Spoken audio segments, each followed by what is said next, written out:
Hello viewers, কেমন আছেন আপনারা? আশা করি ভালো আছেন। আমরা যারা ফেসবুক মেসেঞ্জার ব্যবহার করি তাদের জন্য খুবই গুরুত্বপূর্ণ একটি সেটিংস এবং সবার জানা থাকাটা খুবই জরুরি। আজকে যেটি আমরা দেখতে যাচ্ছি সেটি হচ্ছে, আমরা যারা মেসেঞ্জার ব্যবহার করি সেই মেসেঞ্জারে যে এখানে প্রোফাইল সম্বলিত যে অপশনটি আছে সেই অপশনটিতে ক্লিক করার পরে এরকম একটি ইন্টারফেস আসবে। আসার পর এখানে প্রাইভেসি অ্যান্ড সেফটি নামক যে অপশনটি আছে সেই অপশনটিতে আমরা প্রবেশ করব। প্রবেশ করার পর এখানে দেখতে পাচ্ছেন end to end encrypted chat নামক যে অপশনটি আছে সেই অপশনটিতে আমরা প্রবেশ করব।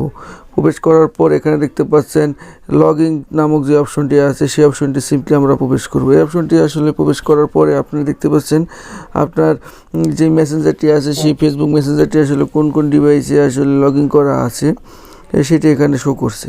তো আপনার কাছে যদি মনে হয় কোনো মেসেঞ্জার যে ডিভাইসগুলো আছে লগইন করা যেই মেসেঞ্জারটি যেই ডিভাইসে লগইন করা আছে সেই ডিভাইসটি যদি আপনার কাছে মনে হয় যে ঠিকঠাক নেই বা সন্দেহজনক কোনো ডিভাইসে লগইন করা আছে যে ডিভাইসটি আপনি চিনতে পারছেন না, এরকম কোনো ডিভাইস যদি থাকে তাহলে সাথে সাথেই আসলে পদক্ষেপ নিতে পারবেন দেখে।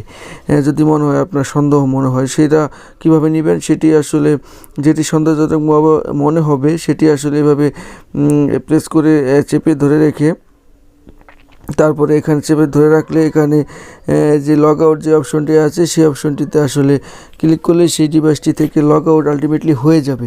তো আপনারা এভাবে চেক করে নেবেন যাতে করে আপনার ফেসবুক যে মেসেঞ্জারটি আছে সেই মেসেঞ্জারটি আসলে কোনো সন্দেহজনক কোনো ডিভাইসে আসলে লগইন করা আছে কি না। যদি থাকে এরকম ঠিকঠাক না থাকে তাহলে অবশ্যই এই পদক্ষেপটি অবলম্বন করে আপনি খুব সহজেই সেখান থেকে লগ আউট করে নেবেন।